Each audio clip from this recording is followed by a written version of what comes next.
Hi, my name is Roman Munoz, and I'm an attorney with the law firm of Danis, Welliver, Kelly. And my name is Chelsea Olson Murphy, and I'm also an attorney with the law firm of Danis, Welliver, and Kelly, and we're here today to talk to you about the prevention of sexual harassment.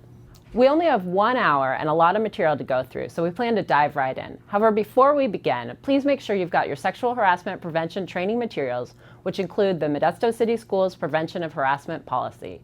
We also want to make sure you know who to contact in case you have any questions about this program or harassment in general.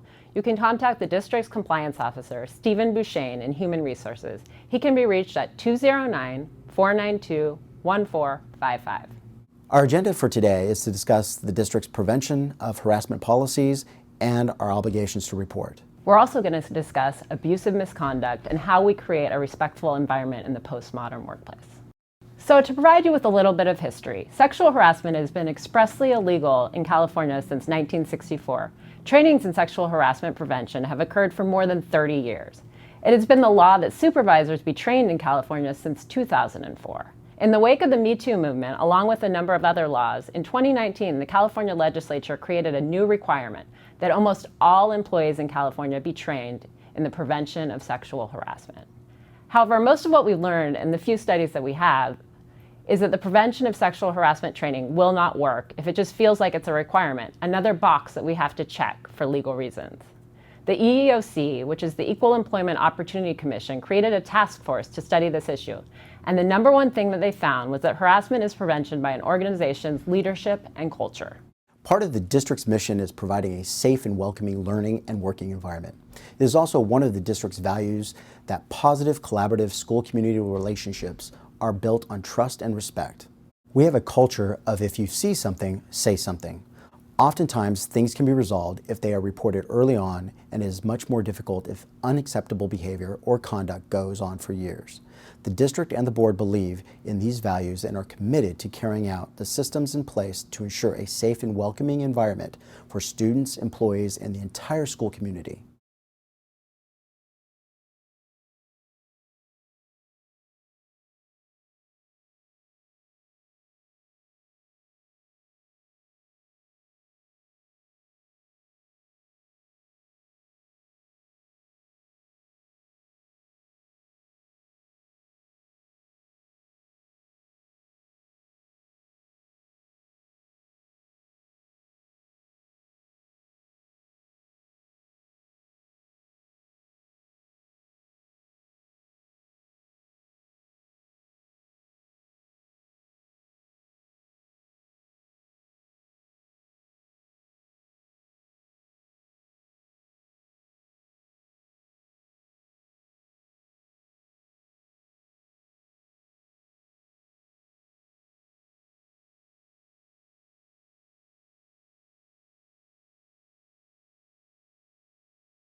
I think intuitively we all believe we know what sexual harassment is and that it does not apply to us because we know how to behave in the workplace.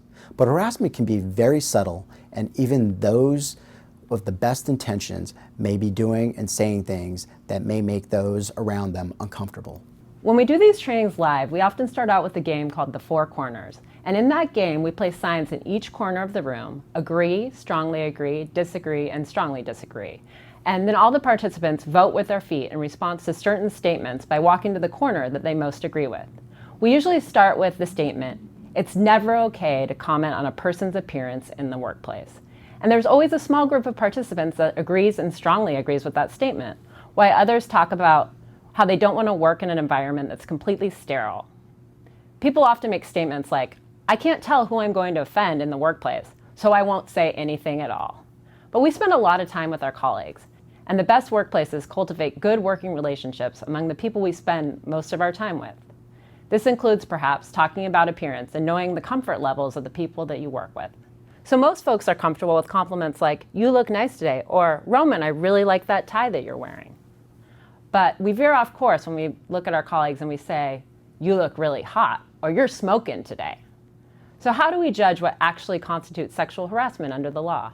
Sexual harassment requires that a person meet a subjective and objective standard when evaluating the complaint of conduct. This means that a plaintiff would be offended by the conduct and that a reasonable person would also find the conduct offensive.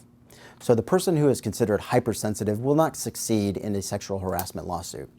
However, when we pay attention to our colleagues, we will often realize that when someone doesn't like what we are saying, and we can change accordingly. Not because it's legally required, but because we want to have a safe and productive working environment. We want to talk about sexual harassment under the law, both because it's legally required and because it makes our workplaces much better places to be. It's helpful to know the legal prohibitions even while we strive to go above and beyond the law, creating a professional workplace that provides excellent educational opportunities for our students. Generally speaking, federal and state laws make it unlawful to discriminate or harass any employee, applicant, contractor, intern, or student on the basis of a protected category. So as you can see, these are very broad. What does that mean, a protected category? A protected category is a group of people that have legal protection under the law. These categories include things like race, religion, age, and disability. However, today we're focused on sexual harassment prevention. These laws also protect those who make reports about discrimination or harassment and participate in complaint procedures. This is because the laws prohibit retaliation against anyone that reports these types of activities. This is significant because sometimes a person will not be able to prevail on their underlying sexual harassment claim, but they'll be able to show that he or she was retaliated against for reporting the harassment. Unlawful sexual harassment includes any harassment based on sex, gender, pregnancy, childbirth, or related medical conditions. So there are generally two types of sexual harassment. The first type is called quid pro quo. The Latin is this for that. This is the type of sexual harassment that most of us think about when we hear the term. This is where there's an exchange or promise of something in exchange for a sexual favor or something negative where the employee chooses not to submit. For example, the most obvious, if you sleep with me, you'll get a good job, you'll get a good review, you might get a promotion. Chelsea, does this mean that it has to be expressly stated? No, it doesn't have to be expressly stated. It can be inferred or implied. For example, where an employee was asked to apply for a promotion she is well qualified for. A few days before the decision is made, the supervisor asks the employee out on a date and she refuses. Subsequently, the employee doesn't get the job. That's the quid pro quo. This is the type of harassment most of us are familiar with, but the second type can be a little bit more tricky. The second type of sexual harassment is hostile work environment. Unlike the first type of harassment we discussed, it does not require any sort of adverse employment action to occur. Instead, this type of harassment occurs when an employer creates or allows others to create a pattern of unwelcome sexual conduct that results in an intolerable work environment, as measured by the standards of a reasonable person under the circumstances. It also requires that the victim find the conduct offensive. This is the most common type of harassment that occurs between employees because there is no employment action or benefit involved. Another important distinction here is that inappropriate behavior between employees may also create a hostile work environment for other employees who are not actually the target of the behavior. We often refer to this as the third-party complainant. This is the person that sees or overhears the conduct even though they're not actually involved in it. So what kind of conduct are we actually talking about here? The first type of conduct is pretty obvious. It's physical. This includes touching, assaulting, blocking. As unfortunate yet common situation is where an employee stands in the only exit blocking the employee that he is talking to.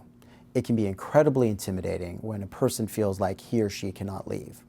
We also find that touching is an often cited basis for complaints. And this happens a lot of times in things like break rooms that are small areas, right? Of course it does. It does occur.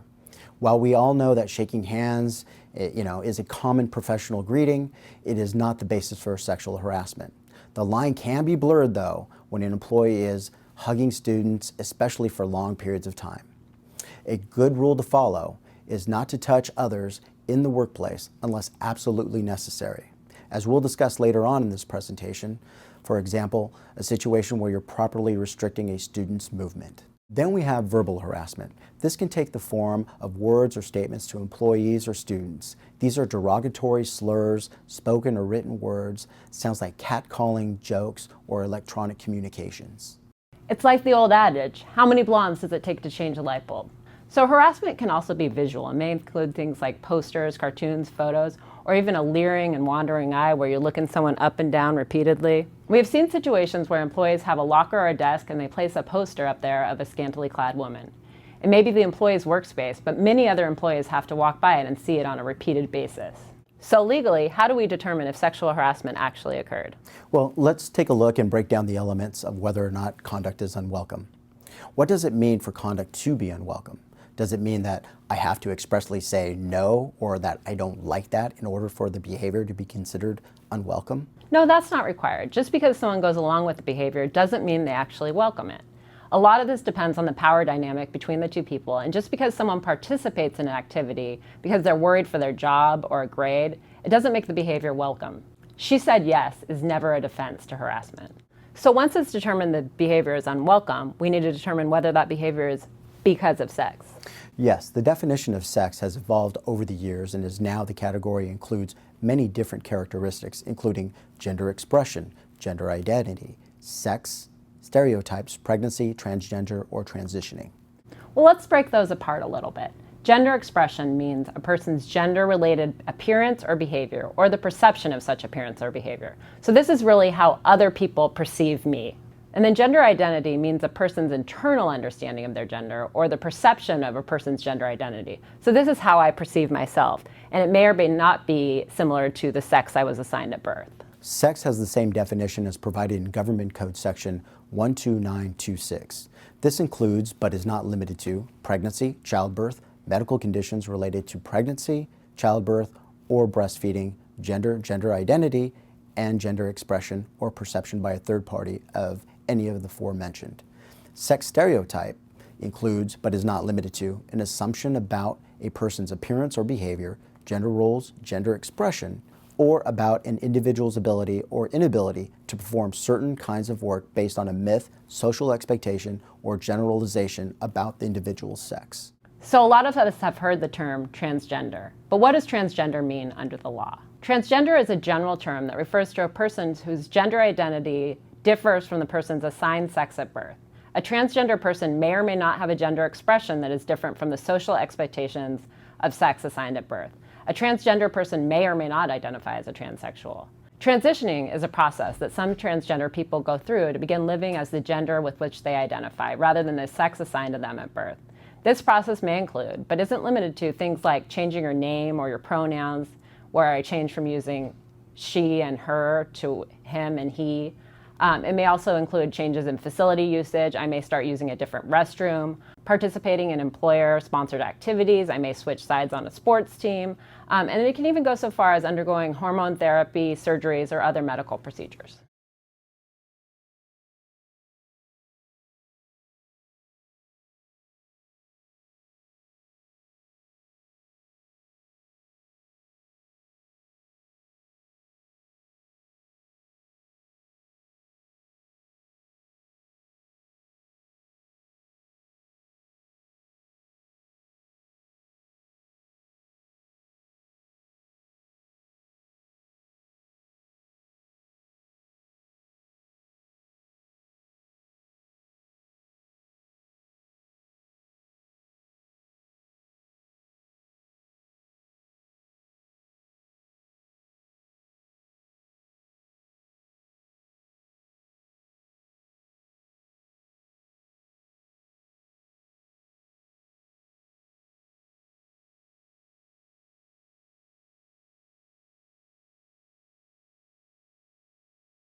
So now's a really good time for a quiz.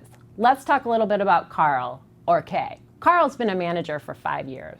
Carl approaches another manager, Terry, and tells him that she identifies as a transgender woman and is beginning the process of transitioning at work. From now on, Carl would like to be called Kay, and will be wearing clothing consistent with an identity as a woman and prefers the use of feminine pronouns. As the weeks pass, Kay's coworkers become accustomed to her new name and appearance, but some of them inadvertently refer to Kay as Carl and use the masculine pronoun he, especially when telling stories about things that happened before Kay's transition. Usually the coworkers quickly correct themselves when this happens. Terry, however, pointedly says, "Good morning, Carl," when Kay passes by, and makes comments like, "Nice dress, dude." Kay, embarrassed, says nothing to Terry or anyone else about these comments for months. What advice would you give to Kay? Let's look at the different answers to this hypothetical. There are 3. A, Kay should keep her head down and try to focus on work. Not everyone is going to be comfortable with her gender transition, and she should expect some negative comments and remarks. B, Kay has a claim of discrimination and harassment based on gender identity and gender expression against the district because of Terry's treatment of her, as well as because of her coworkers' occasional use of the wrong name and pronoun. Those coworkers should be reprimanded and notes placed in their files.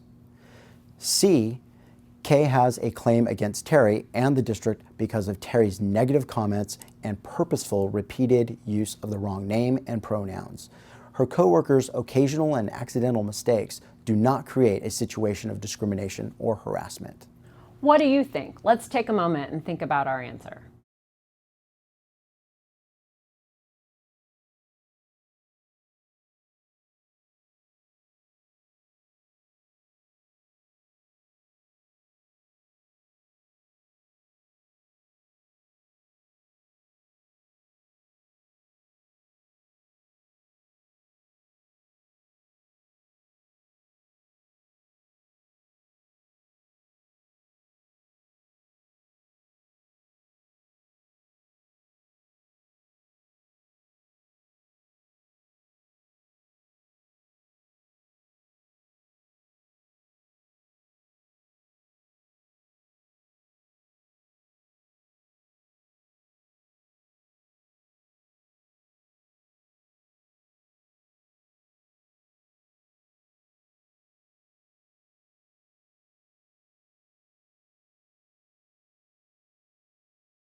The answer is C. Kay has a claim against Terry and the district because Terry's negative comments and purposeful, repeated use of the wrong name and pronouns. Her coworkers' occasional and accidental mistakes don't create a situation of discrimination or harassment. Another common misperception is that conduct must be motivated by sexual desire in order to constitute harassment. For example, a group of male employees calling a straight employee gay can be sexual harassment regardless of his sex, and regardless of whether they're calling him an effeminate man, she or her, and mocking him. In order to constitute sexual harassment, the conduct must be sufficiently severe or pervasive to alter the working environment. But California law recently clarified a single incident of harassing conduct may be enough if it has unreasonably interfered with the employee's work, performance, or created an intimidating, hostile, and offensive working environment. Even stray remarks made by fellow employees may constitute harassment if they have this effect on the employee and the working environment. So we've talked a lot about what constitutes harassment and how not to behave. But a lot of the reason that these trainings fail is because we don't talk about how we should be behaving in the work environment. Oftentimes, we don't stop to think about what types of respectful behaviors are important in a workplace. For example, this may mean not interrupting your colleagues during a meeting, learning how to respectfully disagree. A big one we can all do is spotlight contributions by people that are marginalized. For example, where someone else makes the same point another person just has, the initial contribution can be highlighted by saying something like, well, she just raised the same point, perhaps she can expand on that. We fail to provide employees with the tools of how we should behave and what we should do when negative behaviors occur. If we were live and in person, we would ask all of you to brainstorm a list of respective behaviors, and we would all do this together. So even though we aren't live and in person, we're still going to ask you to stop for a moment and list 3 respectful behaviors that you think are important to a work environment.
So now that you've completed your activity, here are some of the top responses we've seen about how to create a respectful workplace culture.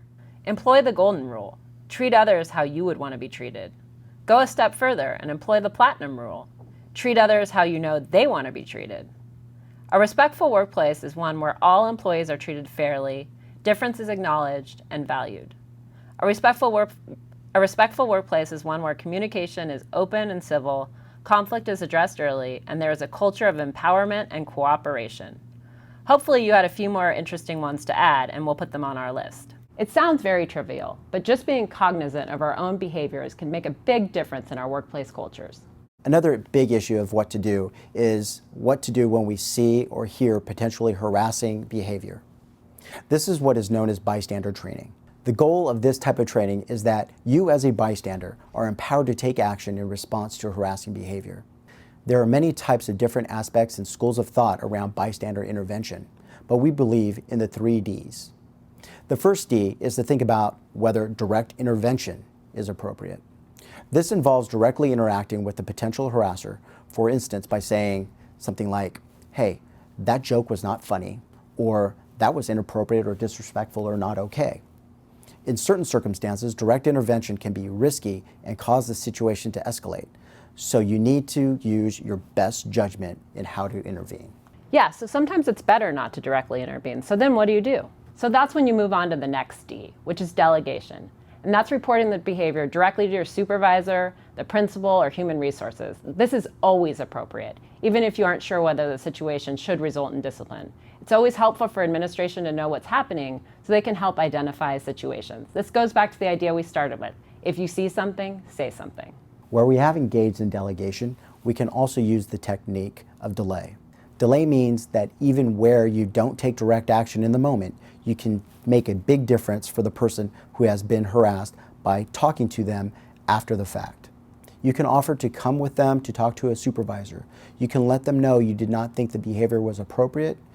Ask them if they're okay. Tell them that you are sorry that the action occurred. Ainsley? Look, can I talk to you for a minute? All I was really trying to say.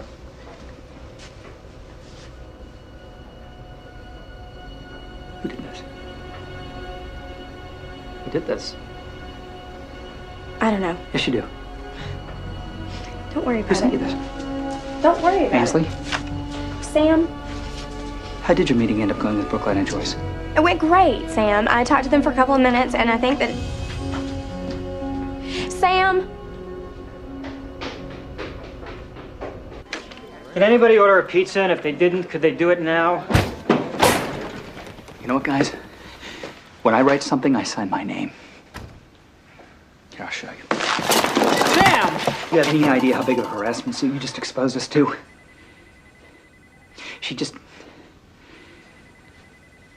She works here.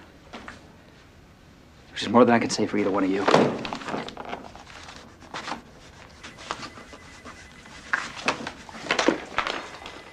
You're fired.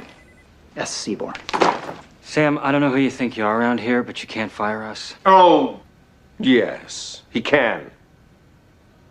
Leave here and don't ever come back. It's time for both of you to write your book now.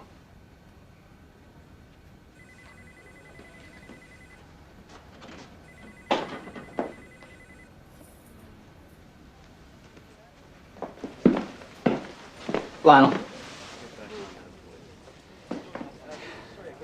What are you looking at? I'm nothing. I'm not. Nothing. Except it's from Pinafore. It's from Penzance. I hate to stick my head in the lion's mouth, but I gotta ask you. Were you the recording secretary of the Princeton Gilbert and Sullivan Society for 2 years? No, but then again, I'm not a woman, so... I'm just saying. Little drinks I'm supposed to be having right now. Umbrellas sticking out of them. Shish kebab.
Speaking of the idea of intervening to create a more civil workplace, in 2015, the legislature decided that all sexual harassment prevention training also needed to include training on the prevention of abusive misconduct, which is more commonly referred to as bullying.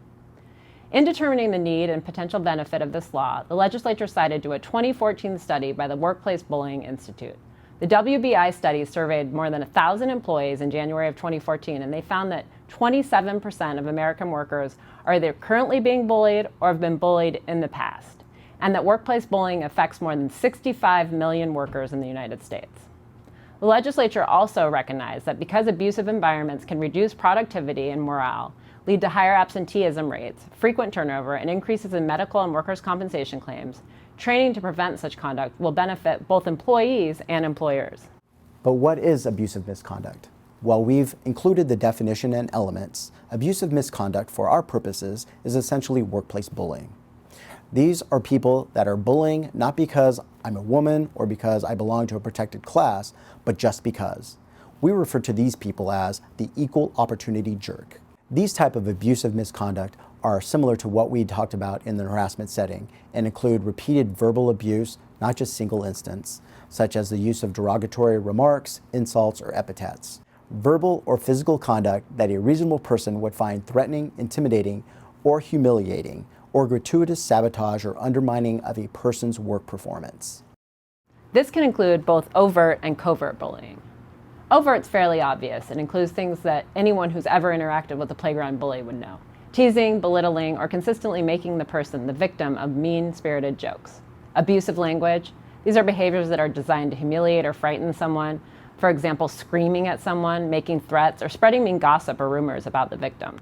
Covert bullying can be much more subtle and harder to detect.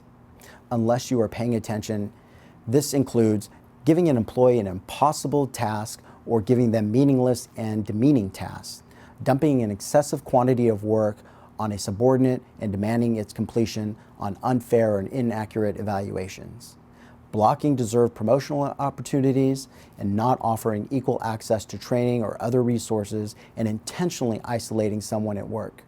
Utilize the Mean Girls rule. If it's something that the Mean Girls at your high school did, simply don't do it. While the law requires that we be trained in abusive misconduct, it didn't alter the definition of sexual harassment or create any new bases for employer liability. However, this type of behavior may violate your district policies, and again, we encourage you to report it similarly to any other harassing or discriminatory behavior, because that's the only way the district can know, and that's the only way that changes can be made. Oftentimes, people say they don't report it because things will never change and it's not worth it. However, the district has a duty to prevent and correct behavior. Appropriate corrective action may not always be the exact action that you would have desired or chosen, but they must ensure that the harassing behavior stops. The district cannot do this unless they have knowledge of the behavior. The more timely the reporting, the more the district can do in conducting a complete investigation and make changes. That does not mean you shouldn't report things after the fact, but just that timely reporting ensures timely results. We must also now take the opportunity to discuss boundaries between staff members and students. Staff must increase their awareness of their role in protecting children from inappropriate conduct and the failure to maintain appropriate boundaries by adults. All staff members are expected to maintain professional, moral, and ethical relationships with students that are conducive to an effective, safe learning environment. There are a range of behaviors that include not only obviously unlawful or improper interactions with students, but also boundary blurring lines and grooming behaviors that undermine the professional student to adult relationship and can lead to misconduct or the appearance of impropriety. Yeah, the interactions between employees and students should be based upon mutual respect and trust. And most importantly, an understanding of the appropriate boundaries between adults and students in and outside the educational setting. Relationships should be consistent with the educational mission of our schools. Employees should not intrude on a student's physical or emotional boundaries unless the intrusion is necessary to serve what is referred to as a legitimate educational purpose.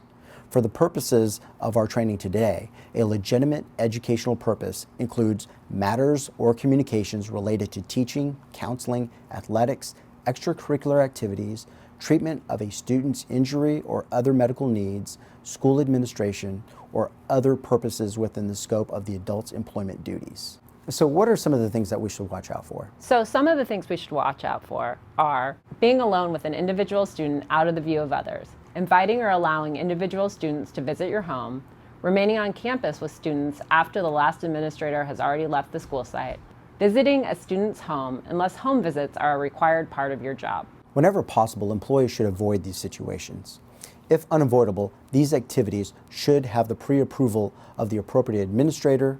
If not pre-approved, the employee must report the occurrence to the appropriate administrator as soon as possible.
Another big issue we see is with electronic communications. When communicating electronically, employees should maintain professional boundaries with students. Electronic and other communications with students must be for a legitimate educational purpose. Employees should think twice about maintaining personal contact with a student outside of school by phone, letter, electronic communication, or any other means beyond these legitimate educational purposes, without including the parent, guardian, or the school principal. When available, district email and district communication devices should be used when communicating electronically with students. The use of district email or other district communication devices serves to maintain a record of the communications to avoid the appearance of impropriety, and it shows professionalism. Employees should not communicate with students by using a medium that is designed to eliminate all traces or records of the communication, for example, Snapchat. All electronic communications from coaches, advisors, to the team or club members shall concern only legitimate educational interests and should only be sent in a single communication to all participating team or club members, except if the communication is concerning an individual student's medical or academic privacy matters, in which case the communication will be copied to the school principal. There's also this concept we've heard a lot about in the media of boundary violations. A boundary violation is an act or omission by an employee that does not have a legitimate educational purpose and has the potential to abuse the employee-student relationship. So Roman, what are some examples of these boundary blurring issues? Okay, there are a couple of them that we should review. First is singling out a particular student or students for personal attention and friendship beyond the professional staff-student relationship. For non-guidance, counseling staff encouraging students to confide his or her personal or family problems and/or relationship. If a student initiates such discussions, employees are expected to refer the student to the appropriate guidance or counseling staff. For example, if a student tells you that they are no longer living at home, the appropriate response is to notify administration and refer the student to his or her counselor. The inappropriate response, however, is the well-intentioned but misguided invitation to have the student come and live in your home. Addressing students or permitting students to address staff members with personalized terms of endearment, pet names, or otherwise in an overly familiar manner. Another violation is maintaining personal conduct with a student outside of the school by phone, email, instant messenger, internet chat rooms, social networking signs, social networking websites such as Facebook, or letters beyond homework or other legitimate school business without including the parent or guardian. This specifically includes friending or following students on social media unless the social media page is dedicated to legitimate school business. This also specifically includes the posting of student images or other personally identifiable information of students on an adult's personal website.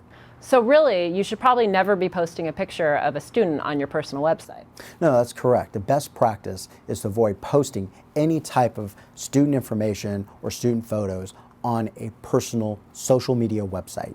So we also need to think about socializing or spending time with students. We need to think about activities such as going out for beverages, meals, going to the movies, going shopping, other kinds of traveling, anything that's outside of a school-sponsored event, except as participants in an organized community activity.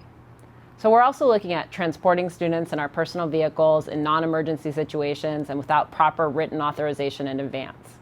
So again, another boundary violation. Being alone with a student without a legitimate educational purpose. You always need to be asking yourself, why am I here and does this make sense? So what happens as a result of these boundary violations? This results in an abuse of the student-staff professional relationship. This may seem obvious, but think about the romantic and sexual relationships with students. Should those ever occur? No, those should never occur. Employees are prohibited from dating, courting, or entering into or attempting to form any kind of romantic or sexual relationship with any student, regardless of the student's age. So Roman, what are some types of this prohibited conduct? Well, there are a number of them. The first, of course, would be any type of sexual, physical conduct. Now, this goes to romantic flirtation, propositions, sexual remarks, sexual slurs, leering, sexual or derogatory comments, personal comments about a student's body, any type of sexual jokes, innuendos, notes, stories, drawings, gestures, or pictures. Restricting a student's freedom of movement in a sexually intimidating or provocative manner is also prohibited conduct. Displaying or transmitting sexual objects, displaying or transmitting any type of pornography, pictures, or depictions of a sexual nature to a student is also prohibited conduct. So we do understand that employees are community leaders and may be involved in many other roles in the community through civic, religious, athletic, scouting, or other organizations. And participants may include district students. We do not intend to interfere with or restrict an employee's ability to serve in those roles. However, adults are strongly encouraged to maintain professional boundaries appropriate to the nature of the activity with regard to all the youth that they're involved with, regardless of whether it's a school or community activity. In order to meet the requirements for this training, we must have an interactive component. Please take the last few minutes to complete one more quiz. You can find this in the materials that have been provided to you.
We want to thank you for the time you've taken today to watch this video and learn about the prevention of harassment.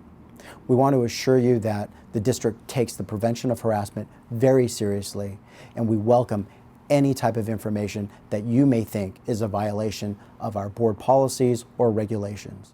As we mentioned at the beginning of this training, that if you have any concerns or questions, please contact Stephen Bouchane in Human Resources. Thank you.